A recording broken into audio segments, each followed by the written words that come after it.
Hi, I'm Hebert, and I'll be covering the analytics of the data collected by Venkatesh on the Black Disciple Street Gang and their distribution of crack cocaine. Firstly, I'll give some background. There's a graph here that shows when Venkatesh was collecting his data, which was actually during the crack cocaine boom, which occurred from 1984 to 1998. So during this time, Venkatesh was lucky enough to spend 4 years with the Black Disciple Street Gang and collect data over those 4 years, which I'll be covering in the next few minutes. So the first bit of data I would like to talk to you guys about is the data collected by Venkatesh on the average monthly incomes for each one of the 4 years he spent with the Black Disciple Street Gang. So in the first year, the average monthly income was $18,500. The second year was $24,600. Third year, $32,000, and the fourth year was $68,400. So those are all the average monthly incomes that they would receive during those years. It's interesting because it's clear that the gang's average monthly income increased every single year, but between the third and the fourth year, it actually doubled from $32,000 to $68,000, and this is because crack cocaine, when introduced, it could be sold in smaller quantities to more people. It was cheap, simple to produce, and ready to use. And this clearly was highly profitable for dealers, which is displayed in TJ's, the leader of the Black Disciple Street Gang, profits. So next, I will be talking to you guys about the monthly income and how it is distributed between the gang members, and also the expenses subtracted from that monthly income. So firstly, some of the expenses are wholesale cost of drugs, which is $5,000. Board of directors, which is a fee paid. They're the top of the gang, even higher than TJ, the leader, which is also $5,000. Mercenary fighters, protection, $1,300. Weapons, $300. Miscellaneous, $2,400, and this adds up to a total monthly expense of $14,000. So as you can see, it's not cheap distributing drugs because there's tons of expenses that have to be paid beforehand, and this doesn't even include the gang members being paid, which we're going to be covering next. And you will see how it is very unfair how the money is distributed between gang members. So now we can move on to how the money is distributed within the gang. So I've broken this down into hourly wages per position, monthly income, and annual salaries. So firstly, the hourly wages per position are as follows. The leader would make $66 an hour. Officers, which there's usually about 3 of them, $7 an hour. And foot soldiers, which could be anywhere between 25 of those and 75, they make $3.30 an hour.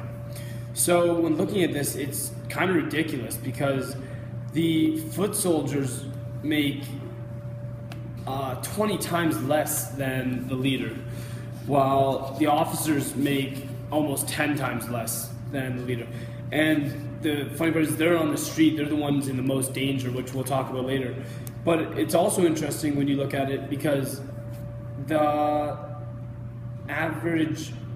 American minimum wage is $7.25 an hour, and these men, the officers and the foot soldiers, are working for actually less than this, which makes you think, like, why would anyone want to become a drug dealer if you're going to be making less than minimum wage? You're put in a more dangerous situation, and again, it kind of starts to answer the question why drug dealers do still live with their mothers.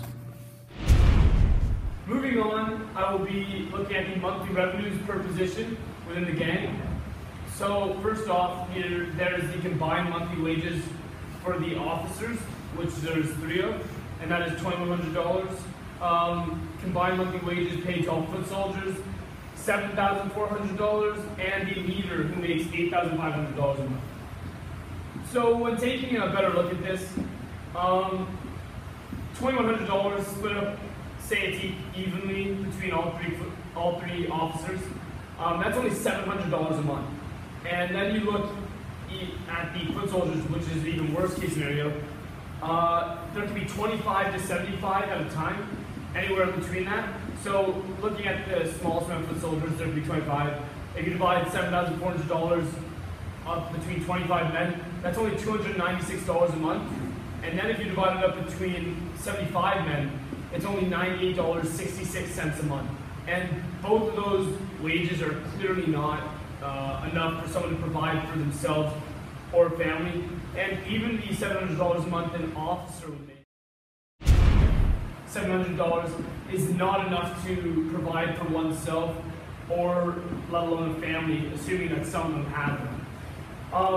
To give you a better idea of how little this money is, these men who bring in $700 or the foot soldiers who would bring in a maximum of $296 a month are eligible for welfare, which, I mean, for a full-time job, you shouldn't have to be eligible for welfare, and they don't even make the maximum amount of money that you could have and still be eligible for this.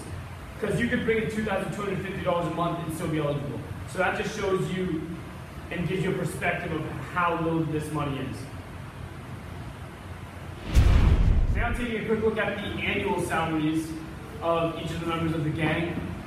Firstly, the officers who make $8,400 a year, which is $100 less than what a leader makes in a month.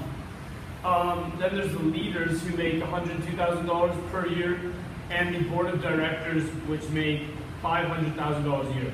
So clearly the leaders and the board of directors are making a good living, but then you look again at the officers who are only making $8,400, and it just shows, and again, starts to answer the question, why drug dealers still live with their mothers? And it's a clear answer, because they're not making efficient enough funds to provide for themselves, to provide for a family, to give themselves a life where they don't need their moms. Finally, there's an adverse events index for TJ's gang, which I would like to analyze quickly. So the arrests for if you were in the gang for 4 years, the average amount of arrests you experience is approximately 5.9. The non-fatal wounds or injuries you'd experience, about 2.4. And lastly, the chance of being killed is about 1 in 4, or a 25% increase. So just looking at these and the risk factor, it doesn't make sense why anyone would ever want to become a drug dealer in the first place, let alone stay as one. Because the little amount of money that the drug dealers are making, other than the one leader or the very few members of the board of directors, isn't even enough to sustain a good way of life. So it's just interesting to see that guys would take this sort of risk for such little gain in their lives.